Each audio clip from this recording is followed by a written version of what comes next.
Ambassador Exeline stood at the heart of the Harian Confederation's high command chamber, her long fingers hovering hesitantly above the transmitter controls as a distant vibration trembled through the metal floors beneath her boots. The great dome above, once a symbol of Harris Prime's peace and unity, now flickered with warning sigils and shifting red holographics that danced across the curved glass like falling embers. Outside, in the silent vacuum of space, the stars had vanished, blotted out by the writhing shadow of the void swarm. Their organic hive ships, vast and alive, had emerged from dark space like a disease spreading through the cosmos, coiling around, the planet with monstrous grace. Their arrival brought no declaration, no negotiation, only annihilation. The orbital defense platforms, once thought impenetrable, were collapsing one by one under the relentless assault. Fire bloomed across the exosphere, silent but merciless, as the last planetary shield flickered like a dying flame. Beneath the surface of Harris Prime, 3 billion Heraxians huddled in reinforced shelters, their trust in the Confederation's strength shattered by the overwhelming scale of the invasion. The command center's air felt heavier by the moment, as though even the atmosphere feared to speak. Taking a steadying breath, Exeline pressed her hand against the emergency broadcast pad. The transmission flared to life, her voice carried across the stars by ancient communication buoys and desperate faith. "This is Ambassador Exeline of the Harian Confederation," she said, her tone strained but resolute. "We are under attack by the Void Swarm. Our orbital defenses are failing. Any Allied vessels receiving this transmission, please, we beg for assistance." The words echoed across the chamber, then faded into static as the signal dispersed into the void. She remained frozen for a moment, eyes fixed on the swirling display before her. Even as she spoke, a part of her knew no reply would come. This message was not a cry for help. It was an obituary delivered to the stars. The Galactic Coalition had already responded once before, not with aid, but with indifference. In a sterile diplomatic briefing days prior, the Coalition's Secretary of Interstellar Security had delivered his verdict with clinical detachment. Intervention, he had explained, was not viable. The predicted casualties exceeded acceptable parameters. Entire fleets might be lost to delay the swarm by mere hours. Strategically, Harris Prime was deemed a non-essential system, valuable only to those who called it home. Even the Kree Empire, known across the galaxies for its brutal martial pride, had declined to intervene. A tragedy, their High Marshal had said, but a strategically sound sacrifice. For them, and for the rest of the so-called civilized galaxy, the Heraxians were already gone.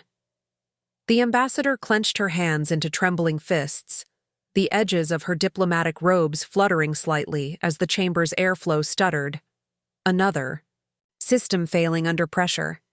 It was not fear that filled her chest, but a sickening blend of grief and fury.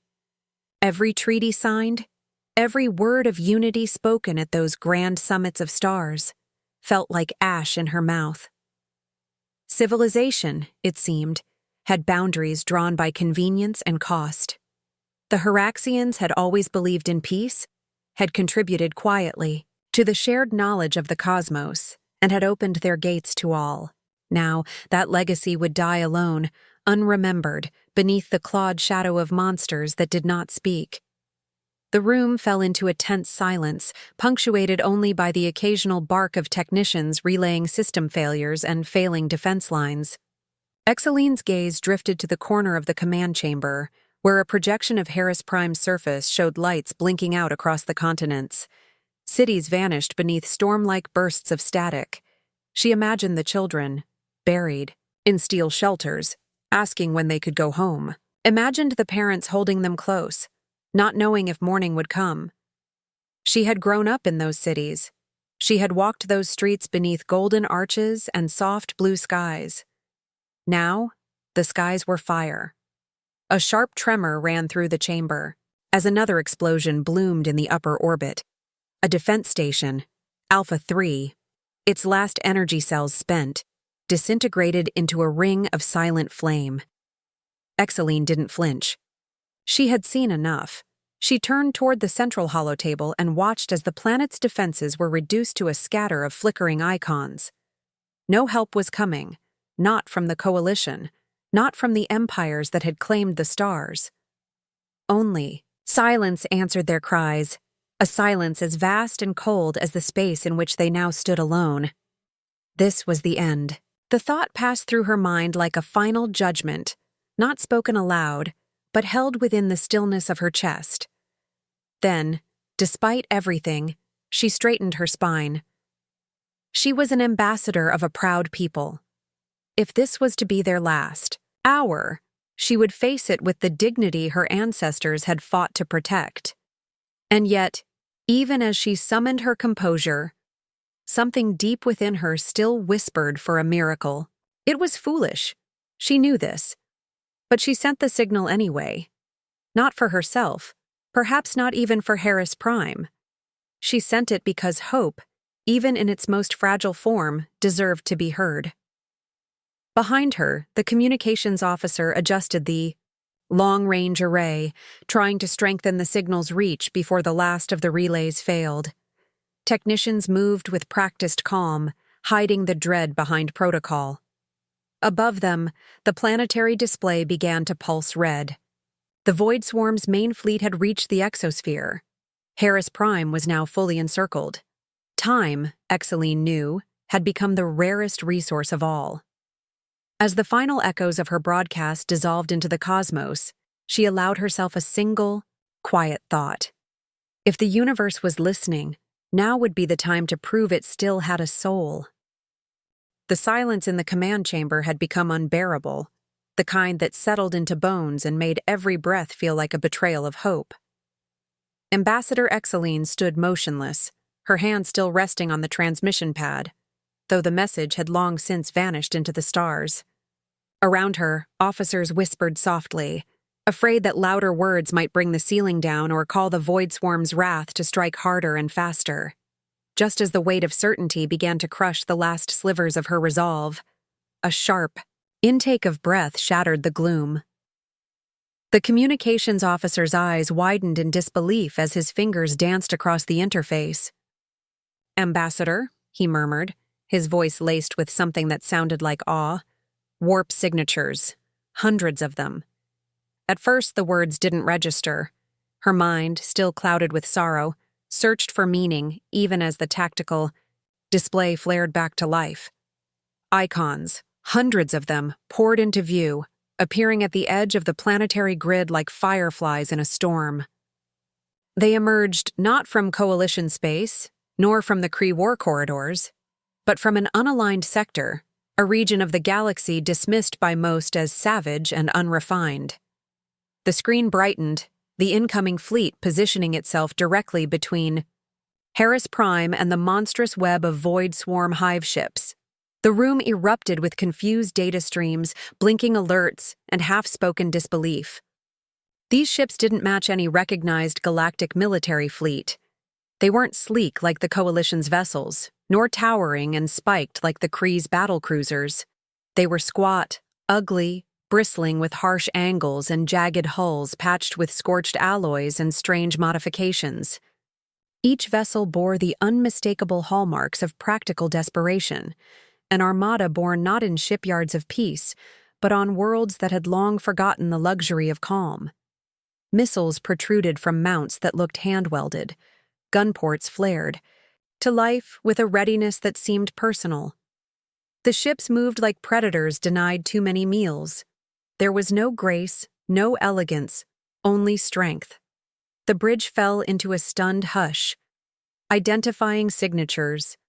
The officer whispered again, fingers trembling as the computer finally resolved the incoming fleet's coding. "They're human." The word hung in the air like an unanswered question. Humanity, the most recent addition to the galactic community, had arrived on the interstellar scene barely a generation ago. Compared to the ancient, polished civilizations of the Coalition, they were regarded as unrefined, unpredictable, dangerous even. Many doubted they would last more than a century. among the stars. Their homeworld, scarred by centuries of conflict and ecological missteps, had somehow birthed a species too reckless for peace and too stubborn for extinction. While the diplomats of older empires debated laws and protocols, humanity had forged its place with grit and fierce independence. Their rise had not been welcomed, it had been endured. Now those same humans had arrived in force. Without warning, a transmission cut through the ambient hum of the command chamber.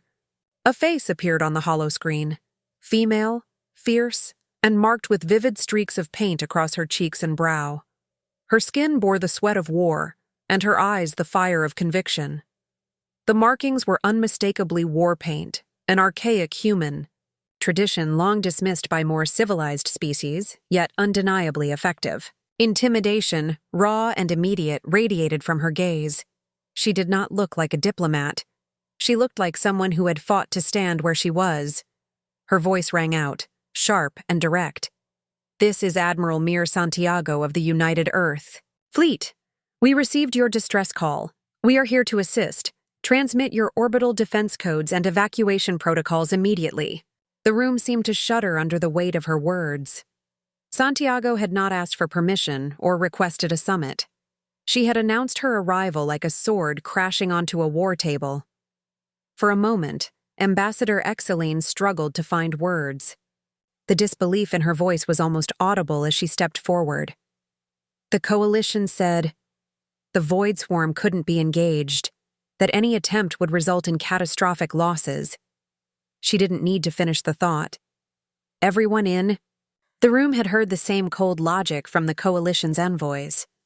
Every simulation, every strategic model, had ended in failure. The human admiral smiled, a slight, unnerving expression that twisted with confidence. On any other species, such a smile might have been reassuring. But on humans, especially those bred for conflict, it was something else entirely. Not just a gesture of goodwill, it was a warning. "With respect, Ambassador," the Admiral replied, "we've run our own calculations." She didn't elaborate. She didn't have to. Her tone spoke volumes. The humans had looked at the same data, read the same death projections, and chosen not to flinch. They had known what was coming and had come anyway. The tactical display shifted again, showing the human ships beginning to form a strange, chaotic grid. It wasn't the neat, synchronized ballet of coalition fleets, but something jagged and alive. It moved like a creature that had learned to survive by walking through fire. Santiago's fleet was not designed for survival. It was designed for fury. And for the first time in days, Exeline felt the icy hand of despair lift from her chest, just slightly. No formal alliance had summoned them. No treaty had demanded this act of defiance. Yet the humans had come, carving a path through cold space, not out of duty, but something deeper, something instinctual. The old diplomats might call it foolishness. Exeline, watching their grim, angular ships bear down on the Void Swarm without hesitation, suspected it was something else. Perhaps it was loyalty, perhaps it was memory, or perhaps it was simply the terrifying kind of honor that could not be bargained with. As the tactical grid bloomed into deadly life and the humans readied themselves for the impossible, Exeline stood silently in the center of the command chamber, surrounded by blinking lights and silent prayers. For the first time since the darkness had fallen over Harris Prime, the stars did not feel quite so far away. The first blasts lit the sky like falling suns, violent streaks of light carving across the atmosphere as the human fleet made its stand.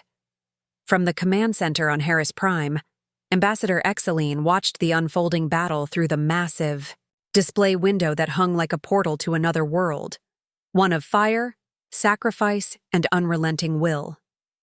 The ships of the United Earth Fleet, crude in design but fierce in motion, launched into formation with a rhythm that seemed more instinct than strategy. Their arrangement appeared chaotic at first glance, a tangled web of movement and shifting, positions that defied the elegant grid formations used by coalition fleets. Yet, as the Void Swarm surged forward, tentacle-like ships pulsing with bioorganic light, the genius of the human tactic became startlingly clear. The entire armada moved, like a living trap, drawing the enemy inward, herding them into zones where fields of fire converged with merciless precision. There was no hesitation, no withdrawal, only the roar of engines and the flash of detonations as the first human salvos met the monstrous advance head-on. Unlike the surgical efficiency of other galactic militaries, the humans fought with raw, visceral ferocity. Missiles launched in endless streams, railguns vibrated with thunder, energy cannons, crude by modern standards, spat death into the void with every pulse. But more terrifying than the weapons themselves was the behavior of the crews. Damage was not a signal to retreat. It was a challenge. Crippled ships did not withdraw to regroup. They surged forward, deeper into enemy lines, transforming themselves into weapons of desperation.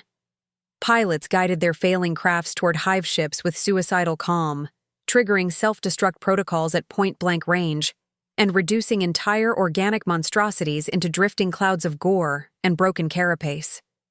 It was warfare at its most brutal, its most unpredictable, and to the Void Swarm, it was alien in the truest sense. Their hive mind, accustomed to patterns, to logic and precision, faltered in the face of such madness. The swarm relied on predictability, on enemy patterns and self-preservation instincts. The humans offered them none. Where others would break ranks to save themselves, these newcomers crashed deeper into the abyss, turning death into a weapon and chaos into victory. From the observation platform, Exeline stood still, hardly blinking. Around her, the command staff whispered in disbelief, the disbelief giving way to reverence, and then something closer to fear. The tactical officer, a young lieutenant who had trained his whole life on coalition strategies, leaned forward, whispering, almost to himself, "They're insane." His words were not judgment but awe. The casualty rates climbing on the display were unthinkable. Dozens of ships damaged, several lost entirely. Yet the formation held. In fact, it grew stronger, as though each loss only sharpened the resolve of the whole. What manner of species embraced such relentless sacrifice? What kind of culture trained its warriors to advance even in the jaws of death? Exeline knew the answer lay in their history. The humans had come from a world scarred by centuries of war, conflict woven into the fabric of their evolution. Survival, to them, had never been guaranteed. They had built their civilizations on the ruins of old ones, risen from ashes again and again.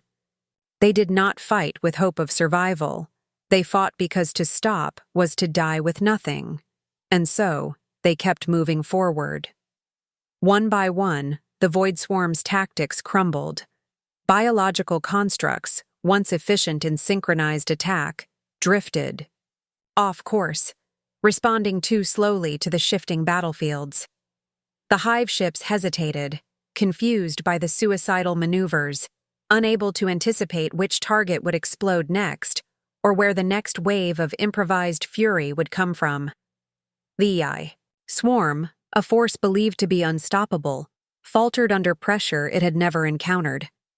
That pressure came not from superior technology or overwhelming force, but from the one thing no machine mind could understand: madness laced with purpose. Amid the chaos, a new formation emerged. Human support frigates swirled around damaged, cruisers, using their own bulk to shield others. Torpedo ships passed through temporary holes in enemy ranks like needles threading chaos, leaving trails of destruction in their wake. Medical vessels, patched with battle scars, moved between battle groups under heavy fire to rescue survivors and restock ammunition. And still, the battle raged. Across the blackness, the swarm of enemy ships began to thin, their numbers bleeding away under the relentless assault. Where once they had advanced with mechanical certainty, now they recoiled, disoriented and scattered. The command center erupted in controlled chaos, Harrian officers relaying data with voices trembling in astonishment. No one had believed such a defense possible. not against the endless tide of the swarm. Yet there it was, victory inching into view not through miracle, but through brutal, defiant effort. Exeline clenched the edge of the display table, heart pounding with a mix of disbelief and awe. The humans were not just winning, they were rewriting what was possible. And they were doing so not with polished elegance, but with courage that tore through despair like a blade. Outside the planetary shield's final layer, wreckage began to accumulate. Shattered husks of void swarm hive ships drifted in a slow ring, the biomass leaking strange colors into the void. Human wrecks floated.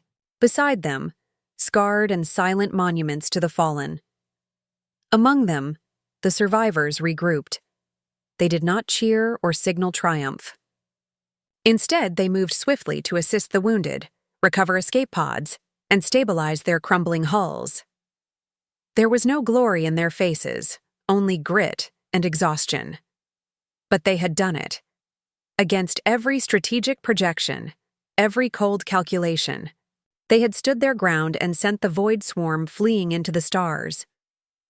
Exeline took a step back from the display, her chest rising and falling in silence. In all her years of diplomacy, she had never seen anything like it. This was not just a battle. It was a declaration. The humans had come when all others had turned away. They had bled for strangers. They had fought like devils for a planet. They did not claim. And now they hovered above Harris Prime not as guests, but as saviors. Amid the scorched remnants of the battlefield, a faint calm began to settle like drifting ash after a wildfire, and from the orbital hangar bay above Harris Prime, battered human ships slowly docked, bearing the scars of their defiance. The wounded were carried out first, soldiers with limbs burned, armor shattered, and eyes hollow from the storm they had endured. They moved with quiet discipline, faces smeared with soot, guided not by triumph, but by something deeper. The unspoken bond, forged in fire. At the heart of this return stood Admiral Mir Santiago, her figure tall though weakened, one arm strapped in a blood-stained sling, her uniform torn across the chest and sleeve, as if the battle itself had tried to tear her down and failed. Her expression was unreadable, part exhaustion, part focus. But within her eyes still burned the same determination that had led her fleet into the jaws of death and pulled them out victorious.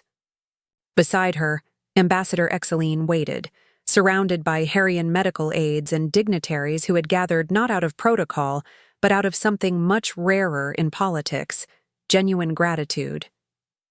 When Santiago stepped through the docking seal, Exeline stepped forward, words poised but failing her for a long moment. Around them, human soldiers limped into the station, their heads held high not from pride but purpose, and Harrian doctors moved with haste, treating allies who had bled for a world, not their own. Finally, the ambassador broke the silence. "Why?" she asked softly, her voice almost lost beneath the hum of triage and equipment. "Why risk so much when even our oldest allies turned away?" The admiral regarded her quietly, then took a deep breath and with her good hand, reached into the folds of her coat, retrieving a simple data chip. 6 standard years ago, she began, a malfunctioning Earth colony ship was left drifting near your outer moons. No fuel, no shields, 87 civilians aboard, no weapons, no way to call for help. Exeline's breath caught, remembering. Her people had responded to the distress signal without question. A minor gesture at the time, a humanitarian rescue in the cold quiet of space. They had pulled every last human from that wreck, fed them, healed them, and sent them home without asking for reward. It had been a footnote in the planetary logs, hardly worth a line of newsprint. But now, standing in the shadow of this war, it had become something else entirely. Santiago's gaze softened as she looked out through the station's observation panel, where wreckage of the void swarm still drifted in glowing trails, lit faintly by emergency beacons and starlight. "We remember our friends," she said. "Not because we're noble, not because it's required, but because we come from a world where survival meant having each other's back. Always. Then, without ceremony, she placed her hand on Exeline's shoulder, a breach of diplomatic customs so stark it should have drawn gasps, but none came. In that moment, all eyes turned away, as if understanding that something larger than law had been spoken. The ambassador, though born into a culture where physical contact between diplomats was rare and often discouraged, found she did not mind. The gesture felt honest in a galaxy grown cold with protocol. Around them, Harrian personnel worked hand-in-hand with Earth officers, passing medical packs and stabilizing the wounded. Language barriers broke down under the clarity of action. Fear faded in the presence of shared pain. Hope, that most fragile of things, began to flicker anew. Later that evening, within the upper chambers of the Harrian High Council, a new message was drafted. Not a plea, not a report, but a declaration. Seated alone beneath the great mosaic, dome where every prior alliance had once been signed, Ambassador Exeline dictated the communique herself. Her voice was steady, strengthened now by clarity and conviction. To the Galactic Coalition, she began. We report that Harris Prime has been defended successfully against full-scale invasion by the Void Swarm. This defense was not mounted by the Coalition, nor by the Kree Empire, nor by any government, who claimed authority over peace in this region. It was conducted, sustained, and won by the United Earth Fleet, a civilization dismissed by many as primitive and unpredictable. They bled for us. They stood between our people and extinction, when all others turned away. The species you fear most came when no one else would. Perhaps it is time to reconsider which among us are truly civilized. The message was short. It required no further embellishment. Facts alone had become the sharpest blade. Outside, above, the blue curve of the planet, Earthships remained in orbit, guarding the remains of the Harrian defense grid until replacements could be rebuilt. No demands were made, no territory claimed. They stood watch because it was the right thing to do. In a universe built on calculated treaties and weighted interest, the simplicity of that action rang louder than 1,000 declarations. As the sun passed behind the gas giant Alarath, casting a golden hue across the human fleet, Exeline stood once more at the edge of the observation deck, watching the lights of the ships shimmer like stars made of steel and resolve. The war had not ended. The Void Swarm would return someday, but Harris Prime would not face it alone again.